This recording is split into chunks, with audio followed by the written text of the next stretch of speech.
Imhotep à tous, bien-aimés frères et sœurs. Le rapprochement entre le Nigeria et le Niger.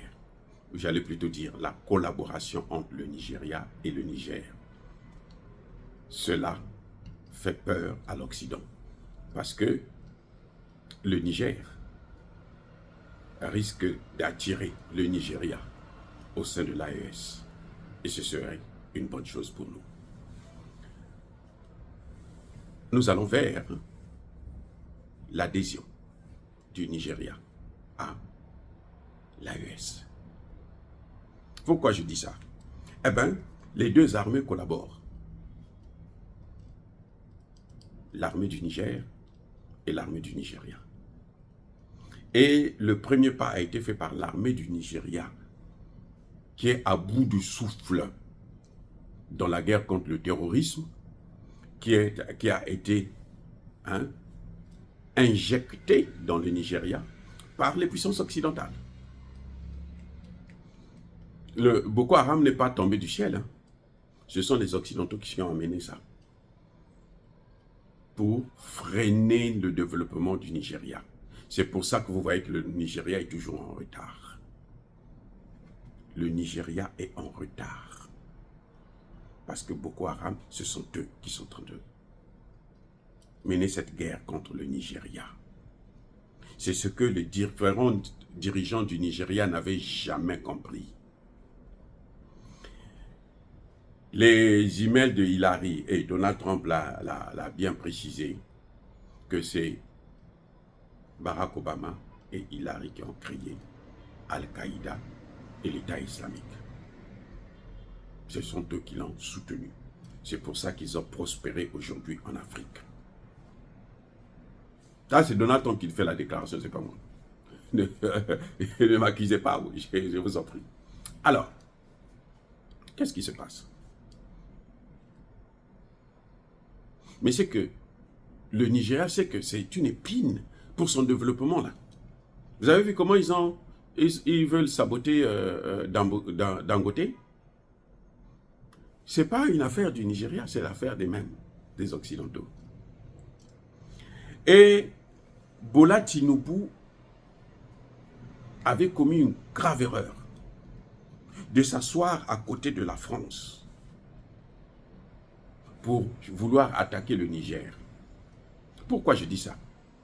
Mais parce que Bola Tinubu a oublié l'histoire que l'affaire du Biafra, qui date depuis à peine des années 1990, par là, 67, 70, j'ai dit 90, non, des années 70, ça s'est fini vers les années 70, mais de 67 là jusqu'à 70, la France a voulu balkaniser le Nigeria. Le premier pays qui devrait être balkanisé en Afrique, c'était le Nigeria. Avec, imaginez quoi, le soutien, la France avait le soutien de la Côte d'Ivoire, la France avait le soutien du Sénégal. Ils avaient aussi le soutien du Gabon. Les mêmes, comme vous les voyez, les mêmes là, ils sont toujours là. Ils jouent toujours le même rôle. C'est-à-dire que c'est incroyable de voir des Africains qui jouent toujours le second rôle et le mauvais rôle, celui de massacrer les pauvres, leurs frères et sœurs, en croyant qu'eux, ils vont être épargnés. Vous voyez ce qu'est devenu la Côte d'Ivoire. La Côte d'Ivoire, c'est devenu une légume. C'est à ramasser à la cuillère. Et c'est ce que sera le Sénégal aussi, si Bassirou et Diomaye Faye, et plutôt Bassirou et Sonko, ne prennent pas conscience des enjeux du moment. Bref, Bola Tinubu a oublié que c'est la France qui a voulu balkaniser. L'affaire du Biafra, là, c'est la France à 100%, soutenue bien entendu par les États-Unis d'Amérique. Puisque là, il y avait déjà l'OTAN. Donc la France ne pouvait pas faire quelque chose sans l'OTAN. Soyons sérieux.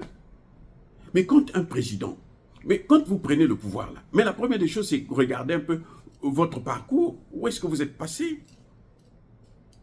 L'histoire de l'Afrique, votre histoire à vous. Donc, les militaires du Nigeria se réveillent, se disent, mais oh, il fut un temps où Boko Haram a failli, mais nous, malmenés, on a été soutenus par l'armée du Niger. S'il n'avait pas eu l'intervention de l'armée du Niger, nous n'allions pas pouvoir nous en sortir pour stabiliser la situation. Parce qu'ils n'ont pas réglé le problème, ils sont en train de seulement stabiliser un peu, contrôler. Donc il revient à la source. Maintenant, pourquoi je dis que nous allons vers l'élargissement de l'AES? Parce que l'AES a commencé par l'armée. L'AES, ce n'est pas les hommes politiques africains. Les hommes politiques burkinabés, maliens et nigériens, c'est la pourriture la plus totale. Mais regardez vous-même, Bazoum.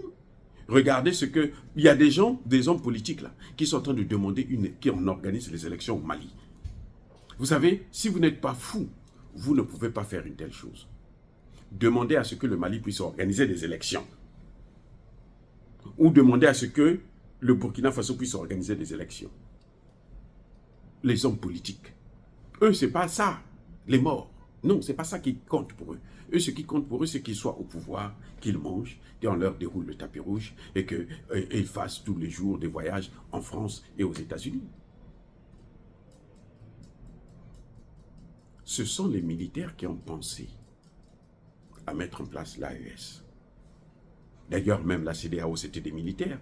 Tous ceux qui ont participé à la première réunion de la CEDEAO, à la création de la CEDEAO, étaient tous des militaires, des putschistes. Tous. Ils étaient 6. Tous étaient des généraux. C'est pour dire, on ne peut pas faire confiance aux hommes politiques africains. Les hommes politiques africains, en tout cas jusqu'à maintenant, c'est la... J'ai fait sciences politiques, pardon. J'ai fait sciences politiques.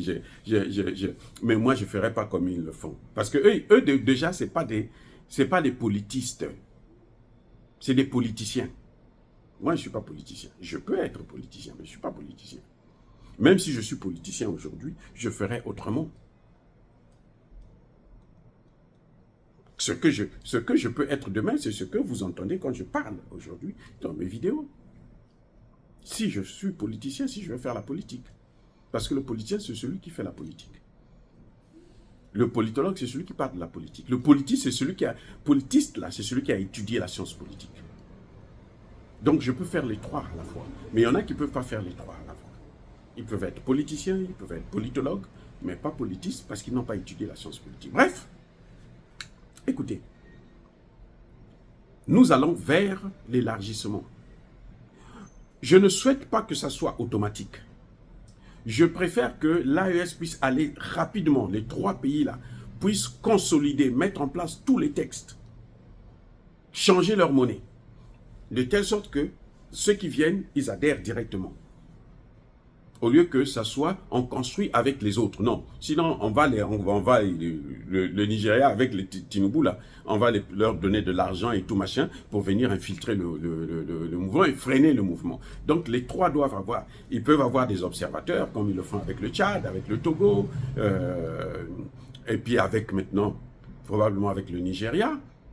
Ils peuvent même collaborer militairement, mais faire partie de l'AES là. Il faut que l'AES puisse d'abord se construire, se consolider, s'installer, s'asseoir. Maintenant, eux, ils pourront rentrer, comme on a fait, comme les BRICS ont fait.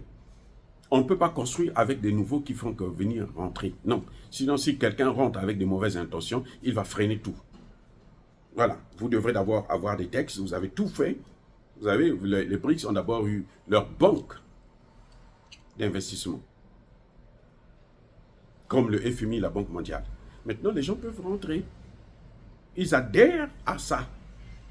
Ils ne viennent pas pour construire, non. Ils adhèrent à ça. Ils vont peut-être maintenant améliorer, c'est où ça se comprend. Les trois là vont très bien ensemble, tous les trois. Maintenant, les autres qui veulent faire partie, ils vont attendre, ils doivent être des observateurs. Ils doivent être des collaborateurs. Maintenant, à la fin, quand tout est mis en place, à ce moment, ils regardent, bon, est-ce que nous, on veut rentrer là ou on ne veut pas? Est-ce que nous, on peut adhérer, accepter les critères ou on ne peut pas accepter? Et puis voilà, c'est tout. Bref, le Nigeria sollicite le Niger. Et nous sommes contents que les deux pays puissent travailler ensemble. Moi, en tout cas, je suis très favorable à ça, à cette idée que les deux pays puissent travailler ensemble dans la lutte contre le terrorisme. C'est là que nous allons mettre, mais le Nigeria ne peut pas lutter contre le terrorisme avec les Français, avec les Américains, parce que ce sont eux qui ont amené le terrorisme dans la région. Ce sont eux qui ont amené le terrorisme en Afrique de l'Ouest et qui veulent envahir le golfe de Guinée.